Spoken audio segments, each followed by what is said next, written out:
El sistema de emisoras Atalaya presenta su programa El Personaje de los Viernes, bajo la conducción del ingeniero Andrés Mendoza Paladines. Anécdotas, recuerdos y vivencias especiales. Esto es El Personaje de los Viernes, por los 680 kHz de Atalaya, una potencia en radio. Bienvenidos.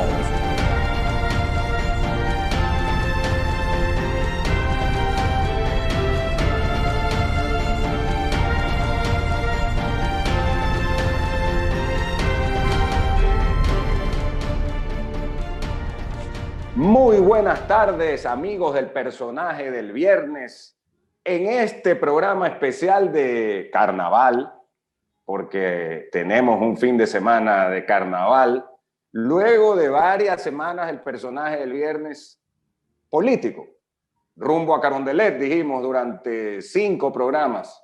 Volvemos a la normalidad, por lo menos hasta que estemos cerca de la segunda vuelta electoral. Y tenemos un personaje realmente sensacional, un invitado especial que, como ustedes podrán ver, y los que nos están siguiendo en la radio por audio no lo pueden ver, pero sí, nosotros se los contamos y se los relatamos, está desde Washington, D.C., con una imagen realmente fabulosa del Capitolio en esa hermosa ciudad. Hace pocos días, serán 3 semanas, tuve la gran oportunidad de estar en la cobertura del cambio de mando en Estados Unidos, de lo que le dicen el inauguration, y junto al embajador Yvonne Backy, tan gentil y tan eficaz, tan eficiente con nosotros, sus compatriotas, tuvo a bien presentarme a Ángel Saltos. Y pues como en cualquier almuerzo, uno comienza a conversar. Ángel, una persona realmente encantadora, pero me dice Yvonne Backy, Ángel es ecuatoriano y vive aquí en Georgetown y ha sido manager de importantes personajes, por ejemplo, de Ricky Martin. Entonces ya uno se queda como en shock y dice, bueno, aquí estoy en la capital de los Estados Unidos, en este lugar tan bonito y conociendo personajes internacionales, pero que son ecuatorianos. Entonces yo pregunto, Ángel, antes que nada y bienvenido, ¿cómo así Ángel Saltos va de Ecuador a Washington? ¿Cómo da el salto Ángel Saltos? Buenos días, buenas tardes. Andrés, buenas tardes. Qué gusto verte, saludarte y a través tuyo un cálido abrazo afectuoso a todos los compatriotas que nos ven y nos escuchan en Ecuador. Espero que este fin de semana sea un fin de semana más relajado, en donde las tensiones políticas lleguen a su punto medio y a su justo punto. Y bueno, volviendo un poquito a tu pregunta, quiero hacer una pequeña semblanza de mi persona, si es que tú me lo permites. Por favor. Para prácticamente contarte cómo se da ese salto de Ángel Saltos a Washington al día de hoy y al momento en que tuve el privilegio de conocerte a ti a través de nuestra común amiga Yvonne, nuestra embajadora en Washington, D.C., que tuvo la gentileza de presentarnos, y mira cómo son las cosas. Hoy estamos dialogando y a través tuyo relacionándome con todo el país. Mira, correcto. Ángel Saltos nace en Quito, Ecuador, hace varias décadas, y vengo de una familia, mi padre, mi madre, los dos ecuatorianos, mi padre originalmente de la ciudad de Guaranda, mi madre de Quito. Se conocieron y formaron una familia, somos 6 hermanos. Desde temprana edad, mi padre siempre tuvo esa visión de que sus hijos miren otros destinos, miren otros horizontes, y es así como fuimos migrando tanto en cuanto avanzábamos en edad. Yo me eduqué en Quito, en la Escuela Municipal Espejo de Varones, y luego fui al Colegio Municipal Sebastián de Benalcázar, donde me gradué de bachiller. Ok. Claro, Sebastián de Benalcázar. Soy yo, producto de la educación municipal de Ecuador. Fui a un colegio público donde tuve una gran cantidad de experiencias maravillosas y de amistades fraternas que las conservo hasta el día de hoy. Mi escuela fueron la Escuela Espejo y el Colegio Benalcázar. Eso me permitió tener una instrucción bastante sólida y obviamente quería ver nuevos horizontes y llegué a la ciudad de Washington, D.C., luego de haber tenido un año de intercambio, en un intercambio internacional estudiantil en donde viví en Minnesota. Fíjate, yo viví en un estado donde son 7 meses de invierno prácticamente. Eso te iba a decir, congelado. ¿En qué parte Eso de Minnesota? fue una experiencia, esa fue una experiencia única. Viví prácticamente en el campo, con una familia americana en donde llegué a valorar realmente lo que es el ser humano, en donde no nos distinguen colores de piel, ni del pelo, y obviamente ni el idioma. Somos seres humanos, lo cual me encantó. Y dije, bueno, voy a ver si es que mi futuro académico lo hago en este país, en Estados Unidos. Tuve el privilegio de que parte de mi familia ya estaba viviendo en Washington y sirvieron de ancla para que yo venga acá a la American University. Me incliné por seguir mi carrera en Business Administration, donde terminé mi colegiatura. De hecho, déjame contarte que tengo grandes amigos ecuatorianos, especialmente de Guayaquil, con quienes fui. Del American University, ¿no? En American University. Personajes que el día de hoy son grandes empresarios y muy pujantes ciudadanos en Ecuador, que han contribuido con su trabajo al bienestar y al desarrollo del país. Estudié administración de empresas y eso me llevó a profundizar un poco más mis estudios en administración y hice mi posgrado, hice un máster en Business Administration, un MBA como es conocido. Lo hice también acá en Washington y el bichito de esta ciudad siendo la capital de la nación ya me picó. Y dije, bueno, caramba, qué interesante esta ciudad, que es el centro. Pero una cosa, te puedo ahí por favor. Hacer ahí una pausa, como dicen, un time out. Tú estuviste entonces en el Eugenio Espejo, luego en el Benalcázar, luego vas a Minnesota, aprendes inglés, aplicas a American University. Ahora, American University es una universidad que cuesta, como dicen, sus chimbilines, ¿no? American University es una prestigiosa universidad privada y tuve el privilegio de que mis padres tuvieron en ese momento la capacidad para poder costearme los estudios. Qué bueno, o sea, los aprovechaste. Soy muy grato con mis padres, obviamente, y lo que pude hacer ese momento fue una inversión que los frutos se han dado a lo largo de mi trayectoria profesional. Entonces, ¿qué pasó? Washington me cautivó. Yo considero que Washington es una ciudad única en el mundo por todo lo que representa. Primeramente, representa una gran diversidad. Aquí tú puedes encontrar personas absolutamente de todo el mundo y realmente de todo el mundo. De los 150 países, aquí están 150 embajadas de países, lo que te da la versatilidad de poder no solamente compartir experiencias, sino aprender de ellos. Washington me fascinó, así que decidí quedarme acá en Washington y empecé mi carrera profesional en temas de desarrollo.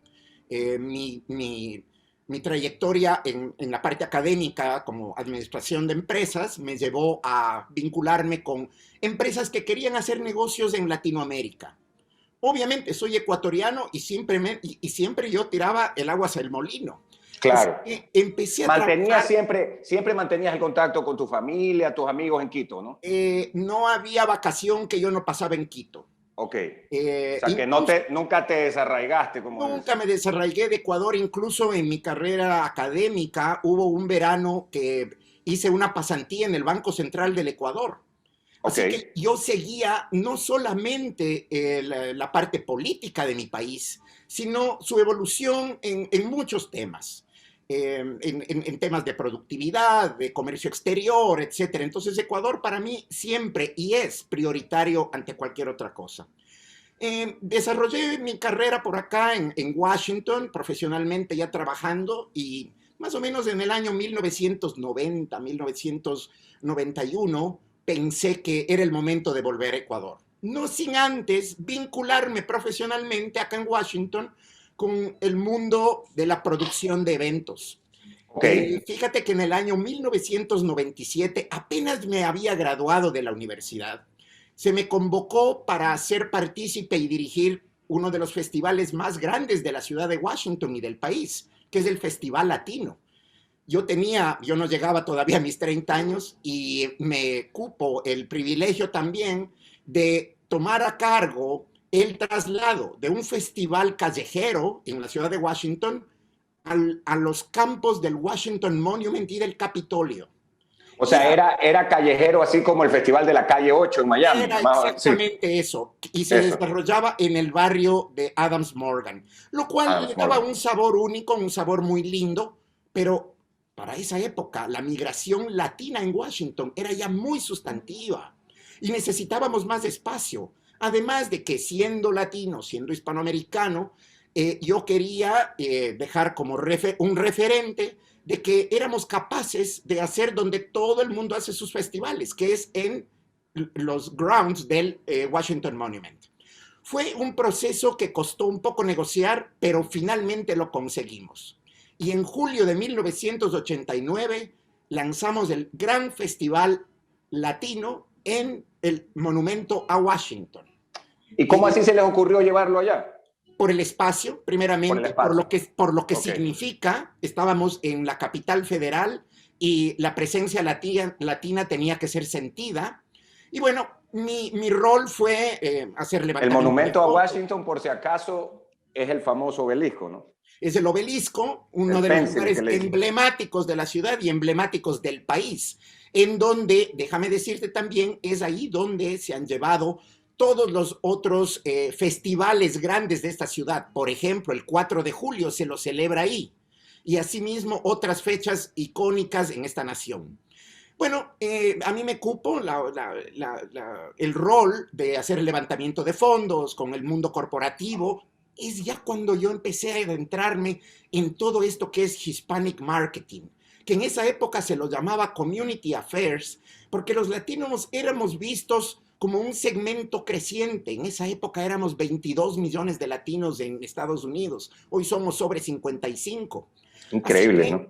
Increíble. Cautivamos el interés de... Casi el 20% de la población. Así es. Cautivamos el interés en el año 89 de corporaciones como Coors, como Coca-Cola, Pepsi-Cola, Philip Morris, etcétera, claro, quienes fueron los que dieron el aporte para realizar ese festival. Pero ahora teníamos el gran reto de la parte artística. Valga la oportunidad, un paréntesis, que mis padres me inculcaron la música y creo que eso lo llevo en la sangre. Tocas el piano muy bien, Ángel. Muchísimas gracias, soy un aficionado de la música y el piano es parte de mi, no diría de mi vida, sino de mi día. Todos los días tengo un encuentro con el piano porque es un bálsamo, especialmente en estas épocas de pandemia. Bueno, te comento que tuve la oportunidad entonces de contratar artistas y el primer artista que me vino a la mente por mi sangre latina, por los ritmos, por lo que representa, fue Willy Colón. Ya. ¿Y cómo lo contactan? Willy Colón es un monstruo pues de la música, Willy Colón. Sin conocer a Willy Colón, sino solamente por referencia una tarde con un gran amigo mío. Son cosas que uno hace cuando tenía menos de 25 años o 25 años. Tomamos el coche y nos fuimos a New York porque sabíamos que esa noche él tocaba, cantaba, interpretaba en el Palladium. Así que hemos llegado a las 8 de la noche a New York, hemos ido al Palladium y Ralph Mercado, que era el gran gurú y el manager de todos los artistas latinos, lo conocí, me presenté directamente y le dije, quiero hablar con Ricky, con Willy y quiero dialogar con él. ¿Y tú habías escuchado el nombre de Ralph Mercado? O sea, Ralph Mercado fue un productor dominicano que vivía en New York y que era el manager de todo lo que fue Fania. de todo este ya. género maravilloso que fue Fania. Entonces, él fue manager de Tito Puente, de Celia Cruz, obviamente de Willy Colón, y de todos los artistas que en esa época estaban surgiendo. Era la época de la salsa romántica, Lalo Rodríguez, Eddie Santiago, etcétera. Plena época de la salsa romántica. Plena época de la salsa romántica, y bueno, como Luis Enrique. Como un músico romántico, obviamente me incliné también por hablar con Willy Colón. Entablamos amistad y me dijo, Ángel, no hay ningún problema, yo voy al festival en Washington. Así que hicimos los ok, o sea, fue así. Fue mágico, fue mágico. Fue una cosa de mucha química con Willy. Y Willy dijo, yo voy, no tengo ningún problema, dame fechas, hacemos un contrato, obviamente todo con total transparencia, como debe ser, porque el mundo artístico tiene que ser así. Y 2 meses después tuvimos el festival acá, casi 500,000 de latinoamericanos y angloamericanos estuvieron. Increíble, en el mall. ¿no? Fueron 500,000. Fueron 2 días de festival maravilloso, 2 días de festival en el cual hubo venta de comida latina, música, 14 orquestas, Willy Colón, vino Rumba 3. Y como soy ecuatoriano y siempre tiro hacia mi molino, adivina a quién traje. Nada más ni nada menos que a Don Medardo y sus Players. Excelente. Lo llevaste a Don Medardo y sus Players. Vino Don Medardo y sus Players, y Don Medardo tocó y alternó tanto en el baile de gala como en el festival al día siguiente al aire libre con Willy Colón. Así que me siento muy satisfecho porque íbamos haciendo país desde ese momento, tanto en lo profesional como en lo artístico. ¿Y de otros países latinos también fueron o solo de Ecuador? De Ecuador, únicamente de Ecuador, pero obviamente habían muchas otras bandas que eran representativas del Salvador, los hermanos Flores, habían dominicanos con su merengue, otros salseros locales también, bandas locales pero maravillosas, que las recuerdo con mucho cariño, La Romana, etcétera. ¿Qué sucedió? Lo mejor del festival fue que al día siguiente que se acabó, la ciudad pudo constatar que la población latina dio un tremendo ejemplo, no solamente de hispanidad, pero de orden, de orden. Al día siguiente no había un papel en el Washington Monument. Un comportamiento estelar. Ya, eso es clave, ¿no? Porque si no van a decir estos latinos aquí han dejado destruido el mall, no queremos nunca más que vengan. Y eso fue una campaña que hicimos paralelamente a todo lo artístico, de decir, ok, vamos a ir al mall, pero tenemos que comportarnos a la altura. Y así fue. Eso abrió el campo para que el festival en los años subsiguientes se realicen también ahí, ya con estrellas del mismo calibre de Willy. Vino Rubén Blades, vino Luis Enrique, etcétera, etcétera. Y en ese momento yo dije, bueno, qué satisfacción haber hecho todo esto artísticamente, la producción, pero es momento de volver a mi país. Y volví a Ecuador. Me despedí. ¿Cuántos años de festival? El festival está vigente hasta la fecha. Yo en lo personal me he desvinculado un poco porque mi vida también tomó otro curso, pero el festival está vigente hasta la fecha. Volví al Ecuador, me despedí de Washington y dije, bueno, mi país me llama, mi corazón está allá y vuelvo. Volví a Ecuador y tuve el privilegio de conocer a insignes ecuatorianos. Y digo insignes porque no solamente como seres humanos han sido referentes, sino como profesionales y empresarios. En ese momento tuve la oportunidad de vincularme con una entidad naciente en Ecuador, que nacía precisamente con auspicios del USAID, de la Agencia para el Desarrollo Internacional de los Estados Unidos, y fue la Fundación Ecuador. Yo estaba totalmente seducido por esta idea de trabajar con una entidad que promueva el desarrollo, el comercio y la educación en mi país. ¿Qué año? ¿92 por ahí? 92. Arrancamos en el año 92-93 bajo el liderazgo de don Pedrito Aguayo Cubillo como director ejecutivo de la Fundación Ecuador y del doctor Bolívar Chiriboga Valdivieso en la ciudad de Quito. En Quito. Fueron dos magníficos. fueron dos artífices y mentores de mi desarrollo profesional en el Ecuador. Y digo, ¿por qué? Porque simplemente me dieron la plataforma y la oportunidad, por la cual soy grato, de un acercamiento con la realidad de mi país y de mi gente. Fueron unos años maravillosos en los cuales hicimos muchas cosas con Ahí la había, Fundación Ecuador. yo recuerdo en esa época que importantísimos empresarios, además, y gente que estaba en el tema de ayuda a la comunidad y tema educativo, etcétera, trabajó en la fundación, Danilo Carrera, La entre otros, Fundación ¿no? Luis Ecuador, la Villacresio. Fundación Ecuador catalizó entre sus fundadores y miembros a los más grandes empresarios de la sierra y de la costa. Y eso era un atractivo enorme. Exacto. Estuvo Danilo Así Carrera fue. como presidente del directorio. En esa época también don Luis Novoa Naranjo, don Segundo Wong, Galo Montaño, No, segundo Juan Mayorga, Segundo Galo Montaño. Mayorga, Galo Montaño, Kurt Freund, y así otros grandes empresarios que por mucho respeto no los menciono porque me puedo olvidar de tantos señores que eran Claro. artífices y referentes del progreso del país. Así que trabajé con ellos, fue una labor maravillosa la que me tocó cumplir. Trabajé en promoción de exportaciones, en promoción de inversiones, y luego me dio mucho gusto ser partícipe de un proyecto de educación, de un análisis de la educación. ¿Por qué? Porque la Fundación Ecuador y Pedrito Aguayo como su líder siempre nos inculcaron a todos quienes trabajábamos que una sociedad sin educación no va para ningún lado. Fundación Ecuador tomó la bandera de un proyecto de reforma educativa a nivel de análisis. No se puede cambiar en temas educativos toda una generación, pero considero que hicimos un aporte valioso al diálogo de políticas educativas entre el sector privado, el gobierno, el Congreso y los maestros. Satisfecho con eso, tuve una oportunidad grandiosa de volver a Estados Unidos en el año 1998, contratado para ser asesor de una de las corporaciones. Ángel, sí. otro time out. Una pregunta, así de confianza.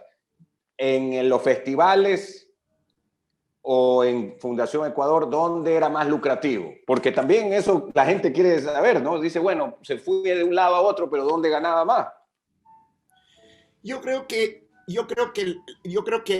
la inversión de todo ese esfuerzo se iba capitalizando en conocimientos y más que nada en fortaleciendo este espíritu de responsabilidad social. Capital humano, ¿no? Capital totalmente, humano. Totalmente. Y eso no tiene nada que ver con remuneraciones económicas que únicamente son un vehículo para el día a día o para, yo qué sé, para cumplir con responsabilidades cotidianas. Pero la inversión que estas entidades, que estas estaban haciendo en uno, eso es lo más valioso y que no tiene precio.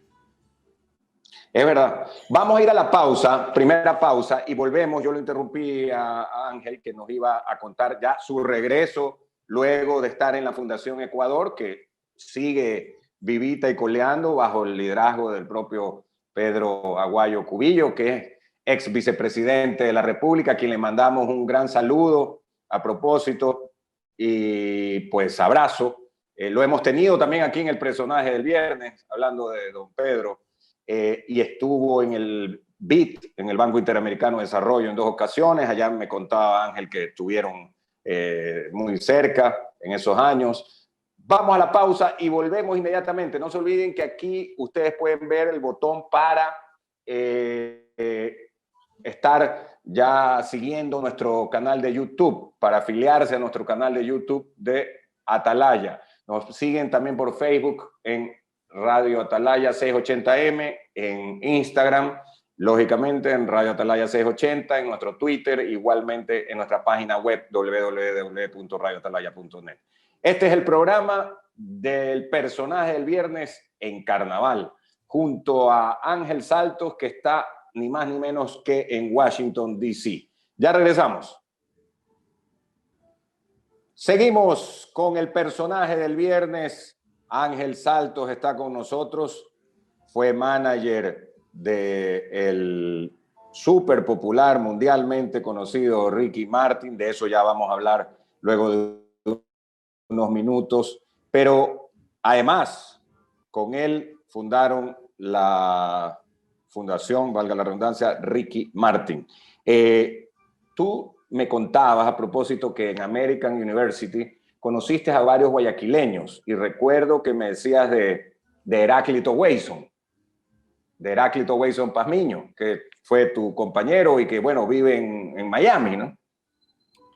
Compañeros míos fueron grandes personajes de Guayaquil que compartimos aulas.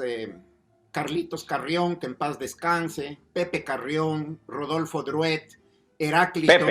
Pepe también está, claro, o sea que él nos sigue. Un saludo para Pepito Carrión. Rodolfo Druet.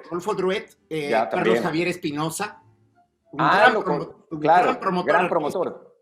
Claro que sí, Carlos Javier. Mi roommate por una época, Roberto Dazum. Oye, y a propósito, Werner, el hermano de Heráclito, ¿también estuvo ahí o lo conociste? Sí, Werner Wasson y Werner Wasson, los dos estuvieron en la universidad. Entiendo que Werner está por Chile, Heráclito mantengo contacto, él está en Miami. Obviamente, Alfredo Dazum también fue compañero nuestro. Alfredo Dazum. Y sus hermanos, que estuvieron también en American University. Maurice Dazum también estuvo en la universidad. Querido amigo Maurice, el principal del Hotel Hilton. Exactamente. Colón. Exactamente. Así que cada vez que yo voy a Guayaquil es como sentirme en casa, porque siempre tengo el afectuoso respaldo y saludo de amigos entrañables de épocas de juventud. Claro, por supuesto, imagínate. Y luego he seguido cultivando más amistades, que ahora cada vez que voy a Guayaquil también me siento totalmente en casa. Tal es el caso del maestro Juan Carlos Escudero, pianista, y del gran amigo Jorge Sade. Sade, un referente violinista en la música, el maestro Jorge Sade. Con quien he estado y he compartido también acá en Washington, no solamente en casa, sino en sus presentaciones en el Kennedy Center. Es un tipo muy respetado y muy considerado a nivel internacional, Jorge Sade Scaf. Jorge Sade Scaf y Juan Carlos Escudero hacen un maravilloso violín piano. Violín piano es una cosa fantástica. Ya te contaré algunas otras anécdotas que tengo con los dos, porque la relación de amistad se ha llevado ya a temas ya profesionales también. Pero bueno, quiero volver un poquitico entonces al año 98, porque decido yo volver a Estados Unidos.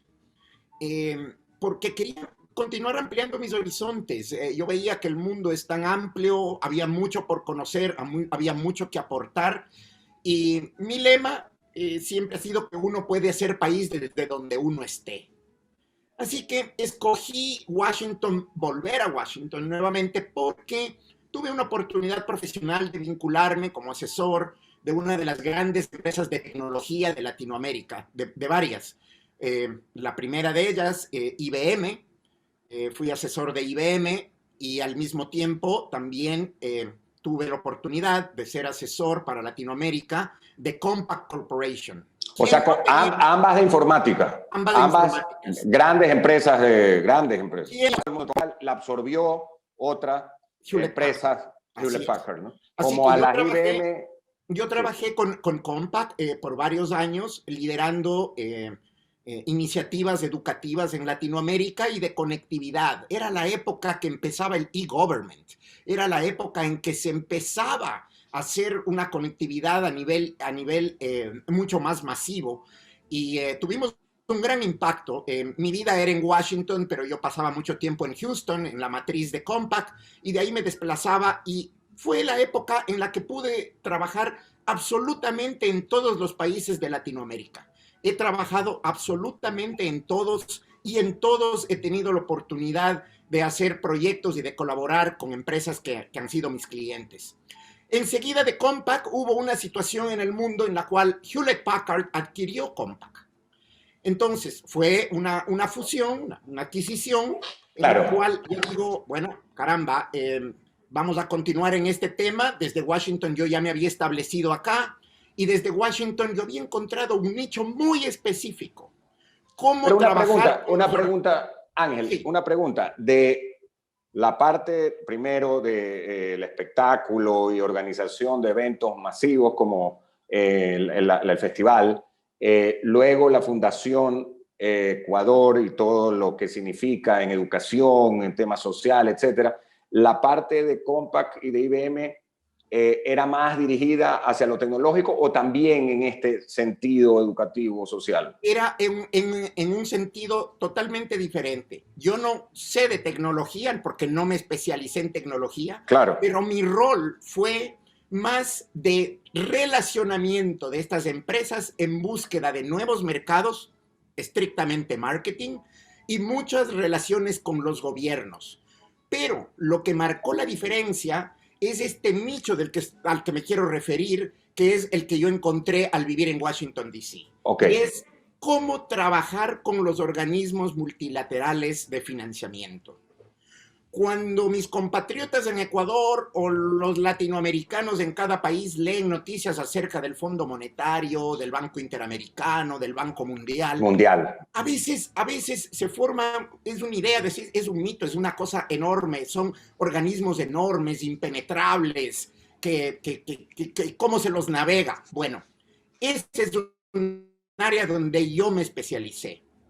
Yo empecé a trabajar muy de cerca con estos organismos, analizando y monitoreando sus préstamos, sus tendencias, qué financiaban, a quién financiaban, cómo financiaban a los países, cuál era la misión y visión concreta del desarrollo que se pregona. Y me di cuenta que es un mercado enorme, significativo, importantísimo para todos los países de nuestra región. Entonces, lo que yo me especialicé fue en ayudar, asesorar cómo las empresas privadas pueden ser parte de este gran mercado creado alrededor de la banca multilateral de inversiones. Y eso es precisamente lo que yo hice. Ejemplo, con Compaq fuimos partners del Banco Interamericano de Desarrollo. ¿Para qué? Para implementar proyectos de conectividad en toda la región. Pero eso es con la banca, perdón, con la ventana privada del BID, ¿no? Con la banca privada, pero más que nada con la pública, porque los dineros... Porque tienen una ventana privada, el BID. Tienen una ventana privada, pero esos son préstamos a privados. Lo que yo voy es, y les hago aquí un pequeño ejemplo y una reflexión. Los dineros que van de aquí, del Banco Interamericano, hacia Ecuador o hacia cualquier otro país, van al gobierno. El gobierno tiene que implementar esos proyectos, tienen que implementarlos. Pero ¿quién lo va a hacer? El sector privado. Porque el sector privado es el que está capacitado para proveer la tecnología, etcétera, etcétera. En el caso, para dar un ejemplo, cuando hay un préstamo vial, ¿quién va a hacer las carreteras? Las empresas privadas. Cuando se habla de conectividad y dar redes para todas las escuelas del Ecuador, ¿quién la va a hacer? La empresa privada. En otras palabras, mi rol fue unir y crear estas alianzas entre gobiernos y el sector privado. Y ese es el área donde me especialicé y desde donde empecé a marcar la ruta para muchas empresas. Estuve con Compaq por varios años hasta que Hewlett Packard la adquirió, y luego tuve la suerte de conocer ya muy de cerca, esta vez, a Microsoft. Alguien en Microsoft, un gran amigo. En esa época ya Microsoft se había hecho un monstruo, ¿no? Era un monstruo, pero no había todavía trabajado con gobiernos ni con los multilaterales. Ok. Hubo una persona que es un gran amigo y colega, Rafael Pérez Colón, puertorriqueño de nacimiento, un profesional, la carta cabal, que me llamó, me dijo: Ángel, yo sé que tú sabes hacer esto desde Washington. Él no vivía ni siquiera en Washington. Microsoft está interesada de caminar esta ruta de los multilaterales. ¿Tú nos podrías ayudar? Así que fue para mí un gran honor el poder contar con amigos en Microsoft, colegas a los cuales yo pude guiar la ruta de cómo golpear la puerta, cómo conocer lo que los multilaterales estaban haciendo en la región. Al poco tiempo, y ya como asesor de Microsoft, implementamos proyectos enormes por toda Latinoamérica. Este gran colega que te digo, Rafael Pérez, él estaba a cargo de las relaciones ya con todos los organismos multilaterales. Microsoft descubrió que era un mercado tan grande que creó una división especial para trabajar con los multilaterales a cargo de Rafael. Y entonces empezamos a hacer proyectos con la OEA, con la CAF, con el Mundial, con el BID, con el BCIE, que es un banco de integración de Centroamérica. En definitiva, fue una época muy próspera. Y obviamente mi relación con los gobiernos se fue incrementando y estrechando. Nuevamente me cupo trabajar absolutamente en todos los países de Latinoamérica. Y te voy a contar una anécdota maravillosa que me pasó en el año 2000-2001, trabajando con Microsoft. Me pidieron que sugiera a líderes políticos y empresariales de Latinoamérica para una reunión con el CEO en esa época, Bill Gates. Y siendo ecuatoriano, obviamente, me permití sugerir a varias personas de Latinoamérica que yo conocía, pero también tuve el gusto de poner en ese listado de las personas que debían asistir a este encuentro a Ivonne Baki, que en esa época era ministra de Industrias. Ok, claro, así ministra de Industrias del gobierno del expresidente Gutiérrez. En esa época, Ivonne vino y yo estuve... Ya había sido embajadora la primera vez en Washington. Ya fue embajadora, que fue la primera época donde yo le conocí a Ivonne acá en Washington, D.C. Pero en su rol como ministra de Industrias, tuvimos un encuentro con Bill Gates para hablar sobre el país, para buscar apoyo para el país y para Latinoamérica. En esas épocas se gestó una iniciativa fantástica que se llamó Partners in Learning. ¿Qué era Partners in Learning? Partners in Learning era no otra cosa que un apoyo a todas las ONGs de Latinoamérica para darles utilitarios de Microsoft. Me tocó trabajar en ese tema y fue una de las experiencias más fructíferas y gratificantes que he tenido. ¿Por qué? Porque me puso de frente a una realidad educativa ya no del Ecuador, sino de toda la región. Y es cuando mi ímpetu por la responsabilidad social corporativa entró en auge. Me encantó trabajar con las fundaciones, con las instituciones del tercer sector de Latinoamérica, dándoles herramientas para que eduquen a sus miembros, a sus poblaciones donde tenían impacto. Fue una época maravillosa que la recuerdo con mucho cariño. Pero es que por supuesto, es que imagínate realmente lo que me estás hablando es también no solo ligas mayores, sino con tremendas corporaciones hacer este bond a su vez con los multilaterales, ¿no? Y con personajes como los que me mencionas. Para esa época, obviamente Microsoft ya llegó a ser también partner del Banco Interamericano. El Banco Interamericano muy gustoso le abrió las puertas a Microsoft para hacer muchos proyectos en Latinoamérica. Plataformas digitales enteras para países. O sea, una cosa realmente de gran alcance y de alto calibre. ¿Qué sucedió en esa época? Yo trabajaba mucho con temas educativos, de infancia, de educación, de digitalización, etcétera, y recibo una iniciativa de alguien que me dice, mira, tú conoces al señor Ricky Martin, a ti te gusta mucho la música, ¿conoces de él? Le digo, bueno, personalmente no lo conozco, pero como no. Pero ya a esa altura Ricky Martin ya era pues lo que es. Era mucho más grande que la Copa de la Vida. Claro, era mucho más grande, que fue en el año 98 lo de la Copa de la Vida. Estoy hablando del año 2003, en que surge esta oportunidad de conocer a Ricky. Y bueno, yo digo, bueno, ¿cómo no? Lo conozco como artista, pero será interesante conocerlo personalmente, pero ¿y para qué? No, es que Ricky tiene ideas altruistas que quiere comentar con alguien que haya trabajado en Latinoamérica, que conozca los multilaterales y que bueno, tenga un compromiso social grande. Y bueno, llegó el momento en que conocí a Ricky, fue un encuentro programado acá en Washington.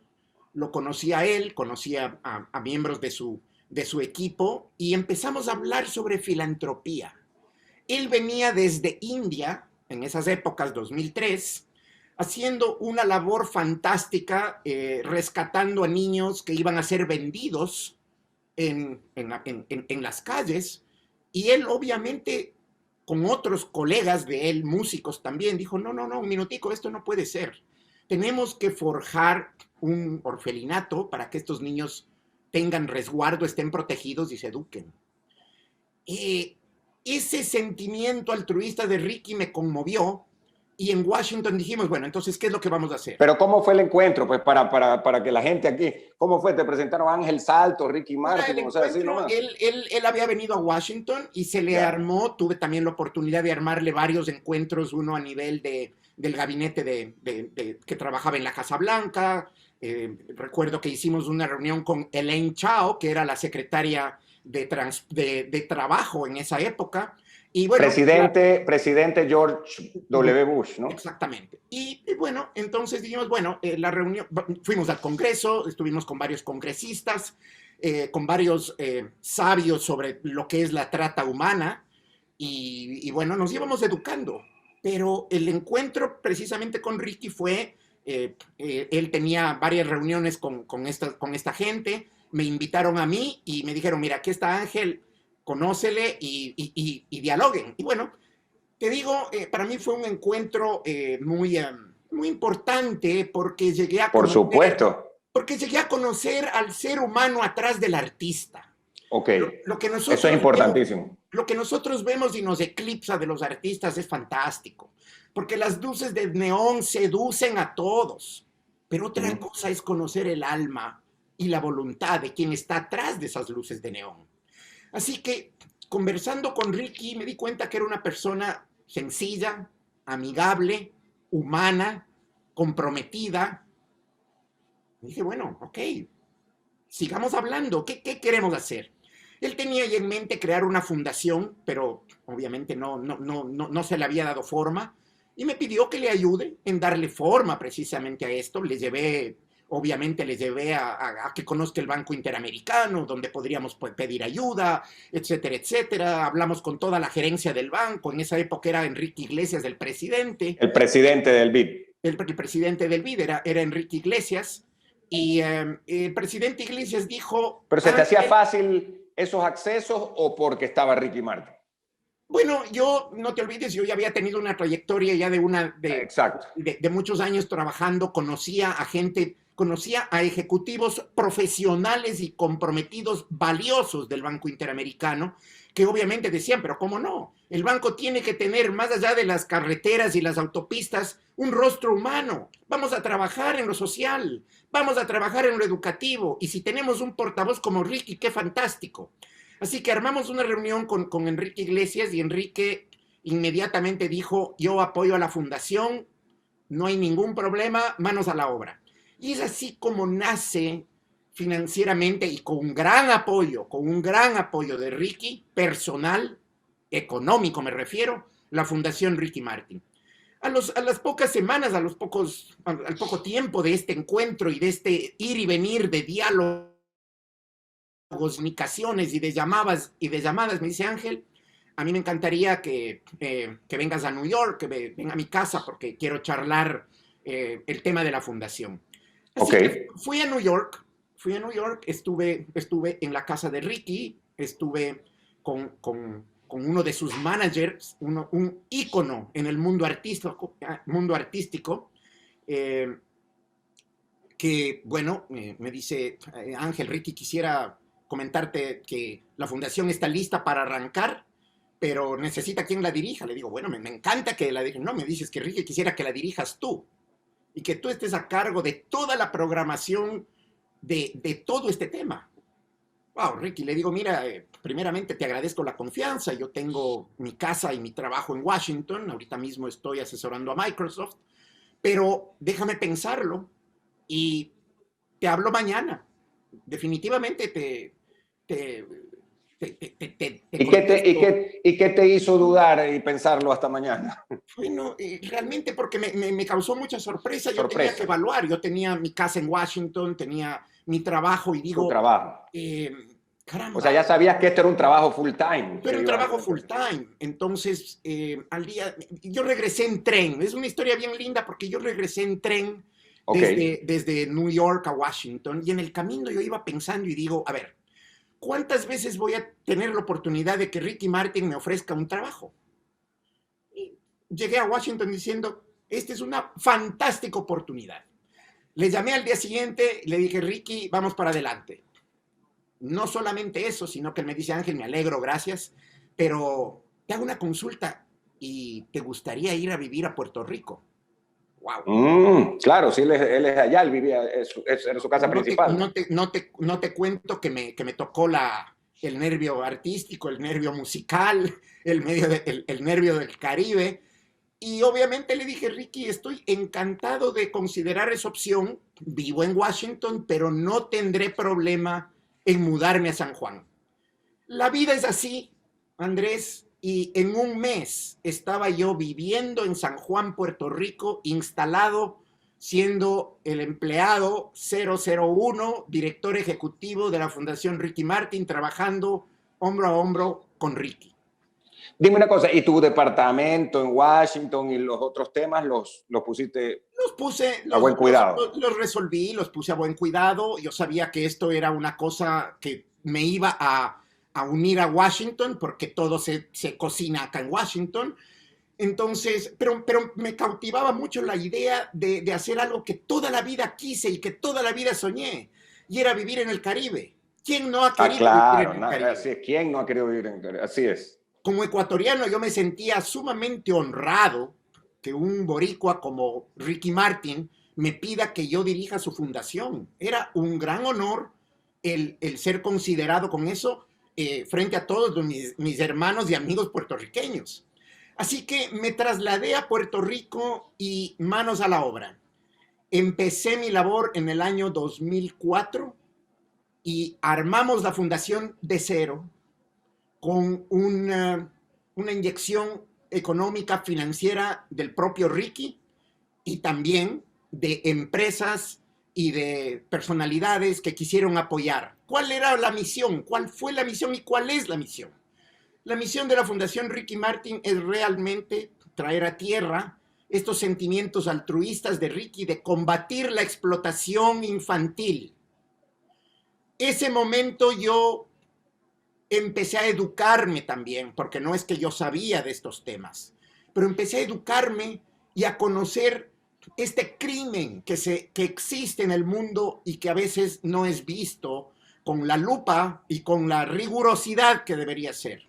Y es la trata humana, la trata de niños. Ojo. Claro, que es mucho más grave de lo que uno se imagina. Mucho más existente de lo que ustedes creen. Y ojo, una clarificación, nunca hay que decir la trata de blancas, porque no es de blancas, es trata de todos, blancas, negras, chinas, indios, de todo. La de blancas no, es de todo. Trata, por eso es el término que se llama trata, la trata de personas, ese es el tema. Y bueno, para empezar, empecé a diseñar una agenda de exponer este tema que antes era tabú. Porque si es que tú te ponías a hablar del tema en una mesa de comedor o en un diálogo, te veían, pero ¿y este tipo qué pasa? Eso no sucede acá. Como qué le pasa y qué pesado, ¿no? Además, qué mal gusto de hablar de esto. Qué mal gusto, pero además, eso no sucede aquí, eso sucede, no sé, sucederá en países de Asia, sí. Sucederá, yo qué sé, pero no, aquí no sucede. Bueno, la verdad, mis amigos, es que este tema ocurre a la vuelta de la esquina de donde ustedes viven, literalmente. Sucede en Washington, D.C., sucede en Guayaquil, sucede en Quito, sucede en París, sucede en Saigón y sucede en la trata de niños. La trata de niños. Es un crimen, es un negocio que genera millones de millones. El tráfico de seres humanos. Y es algo que, como te digo, cuando empezamos a hablar de esto, la voz de Ricky se empezaba a oír, pero la credibilidad, bueno, y hay que educarnos, y hay que dar casos, y hay que dar soluciones. Así que nosotros empezamos como un eje temático a hablar de este tema, con propiedad. hablamos con propiedad y fuimos a Naciones Unidas. Y en Naciones Unidas, Ricky habló ante todo el plenario sobre la trata humana. ¡Wow! Eso fue dramático porque todos los embajadores de todos los países dijeron, wow, esto es un tema serio. Y mira quién lo dice. Y mira quién lo dice. Lo está diciendo un artista de renombre. Ahí tuve la gran oportunidad, embajador nuestro era el embajador Gallegos, Luis Gallegos. Luis Gallegos. Con quien tuvimos también la oportunidad de compartir con Ricky en privado y dialogar sobre el tema Ecuador. De hecho, ya les voy a contar todo lo que hicimos en Ecuador. Bueno, la fundación nació de esa manera. Hicimos mucho trabajo de advocacy, de abogar. De abogar por la causa. ¿Qué es abogar por la causa? Unirnos a todos los medios de comunicación para hablar sobre el tema, ir a foros, organizar foros, educar a gente que está involucrado en el sistema judicial, hablar con la Interpol, apoyar a líneas telefónicas gratuitas en varios países para la denuncia de estos crímenes. Bueno, a los pocos meses de yo haber iniciado la labor esta con la Fundación Ricky Martin, sucede el tsunami del año 2005. Ustedes se acordarán. Claro. Oye, solamente una cosa. Estoy viendo aquí en internet que una noticia del 2006, por ejemplo, que habla Ricky Martin sobre un llamado para cuidar a los niños, sobre el tema de la trata justamente de niños. Después dice la trata humana no debe tener espacio en este mundo. Y veo acá otra, por ejemplo, que dice Ricky Martin, embajador de buena voluntad de la UNICEF, viajó a Medio Oriente para reunirse con los niños refugiados de conflictos en guerra. Exactamente. Eso, lo que tú acabas de ver, es parte de la agenda que nosotros teníamos y tenemos. Déjame contarte que en esas épocas, Ricky, obviamente, con su poder de convocatoria, fue nominado por UNICEF como embajador itinerante de buena voluntad. Y empezamos con ese rol a visitar países, pero no únicamente a la parte política, a los mandatarios, a la primera dama. No. Íbamos a visitar a esos personajes que nos abrían la puerta, pero más importante era ir a los lugares, ir a los albergues, ir a los lugares estos donde obviamente habían niños refugiados, donde realmente veíamos la crudeza de este crimen. Y es así. A Nepal, tuvimos viajes a Camboya, tuvimos viajes a Tailandia, Asia. Bueno, Asia es tan grande, de hecho, déjame decirte que Ricky es una persona muy espiritual y Asia ocupa un lugar muy importante en sus prioridades y en su corazón. Pero quiero contar esta historia del tsunami. El tsunami arrasó con Asia, como ustedes se imaginarán. Claro, hubo hasta películas de eso. Y Ricky me llama, Ricky obviamente había sido su cumpleaños el 24 de diciembre, el tsunami ocurre 2 días después, Ricky estaba relajándose y me dice, Ángel, no puedo dejar de ver estas imágenes, ¿qué vamos a hacer? Digo, bueno, Ricky, mira, la cosa está terrible en Asia, pero ¿qué quisieras hacer? Dice, Ángel, vámonos. Bueno, Ricky, déjame dar un viaje. Ustedes no se pueden imaginar, distinguida y querida audiencia, cómo nos llenamos de emoción y la adrenalina estuvo a punto al armar un viaje a la zona devastada por el tsunami. Escogimos Tailandia. Y bueno, nos movimos a nivel de Washington con el embajador de Tailandia, quien nos dio. Y en tiempo récord, no sé, yo diría en unos 3-4 días estábamos volando de New York a Londres y de Londres a Bangkok. Hemos llegado a Bangkok, nos ha recibido el primer ministro e inmediatamente se puso a las órdenes para que nosotros vayamos a la zona del desastre, conozcamos, pero aquí el tema. Ricky no es de los artistas que va a un lugar simplemente a ver y se da la vuelta y dice, miren, no. Nosotros teníamos un plan y para eso está la fundación. Nosotros ya habíamos identificado, asimismo en un tiempo récord, a una entidad que nos iba a ayudar a trabajar cómo solucionar y resolver, o por lo menos apaciguar un poco los efectos del tsunami. Esta institución se llama Habitat for Humanity. ¿Qué sucede en un tsunami, en una zona de devastación? Los niños y la gente se quedan sin casas y estaban viviendo en carpas. Entonces, claro, fuimos con los representantes de problemas de falta de agua potable, de saneamiento, todo. De alimentación, de medicinas, todo. Yo no les puedo describir en palabras todo lo que nosotros vimos en términos de devastación al llegar a las costas de Tailandia. Pero fuimos de la mano de Habitat for Humanity, con quien desde ya acordamos, ok, juntos, la Fundación Ricky Martin y Habitat for Humanity, vamos a hacer casas. Ese es nuestro rol. No venir y darnos las vueltas y denunciar que esto está y mundo ayúdenos. No, vamos a ayudar. Esto causó tan gran efecto mediático, Andrés, que cuando estábamos en Tailandia nos contacta Oprah Winfrey. Oh, ya, la famosa Oprah. La famosa Oprah. Hiper famosa. Y Oprah dice, sabemos que están ustedes haciendo eso. Bueno, cuando terminen el viaje de Tailandia, vengan acá a Chicago para que ustedes mismos lo digan por televisión en mi programa. Eso hicimos. ¿Y hicieron eso? Viajamos de vuelta a Estados Unidos, llegamos a Chicago y Ricky tuvo un especial con Oprah en la cual Oprah le dice, bueno, Ricky, sí, veo que tú has ido y hay fotos y film y todo, pero ¿qué vas a hacer? Dice Oprah, yo voy a donar cientos de casas para la comunidad que se quedó sin nada. Ricky, pero estos de cientos de casas suenan... ¿Cuánto? Es que ahí se congeló. ¿Cuánto va a donar? Entonces dice, voy a donar 600 casas. Para empezar, 600 casas. Bueno. Muchísimo. Muchísimo. El poder de convocatoria de Ricky le permitió, ahí nos embarcamos en una campaña mundial de recaudar fondos. Obviamente él puso de su parte, la fundación puso de su parte, y contamos con el apoyo generoso de ese cálido y generoso pueblo puertorriqueño. Puerto Rico apoyó la obra de su compatriota, de Ricky Martin, de una manera fantástica. Corporaciones se plegaron, etc. Y en 6 meses nos comprometimos con Oprah, ir con el equipo de Oprah a entregar las casas.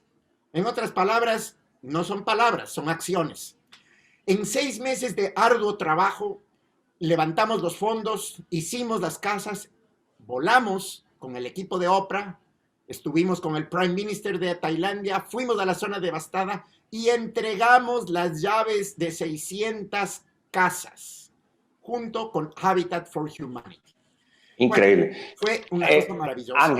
Ángel, te quería decir algo. El tiempo se nos viene encima en este programa, pero yo te quiero proponer algo, si es que es posible, porque aquí tenemos toda esta historia de Tailandia adelante, tenemos la historia de que ustedes también estuvieron en el Katrina, que ustedes también estuvieron en quizás lo que tú lo has denominado, bueno, en el terremoto en Perú, el huracán en República Dominicana, pero el que peor ha sido, y eso aquí me voy a parar porque tú has dicho que no ha habido nada tan impresionante, tan devastador, ni tan que los deja así boquiabiertos de lo que ocurrió en Haití. ¿Qué te parece, si es que tienes el tiempo, lo hacemos para el próximo programa de la próxima semana? Me encantará.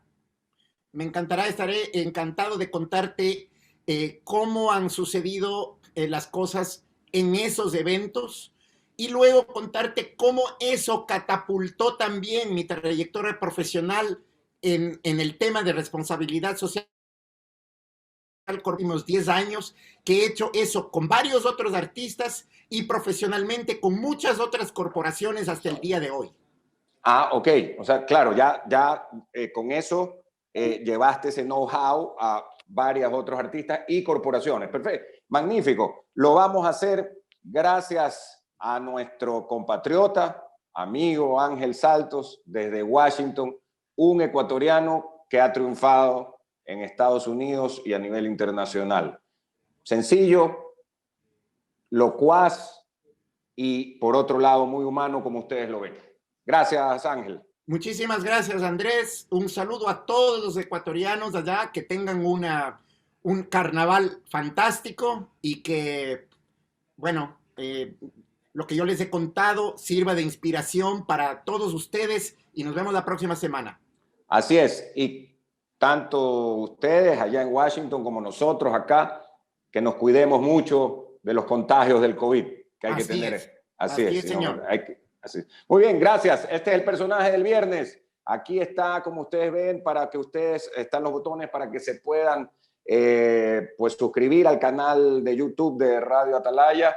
Nos vamos a despedir y lógicamente continúa la programación. Este programa se reprisa el sábado a las 9 de la mañana y el día domingo a las 7 de la mañana en la programación regular de Atalaya. Obviamente, en nuestro Instagram, en nuestro canal de YouTube, Facebook y también en la página web estarán subidos el mismo. Regresamos en un momento luego de la pausa.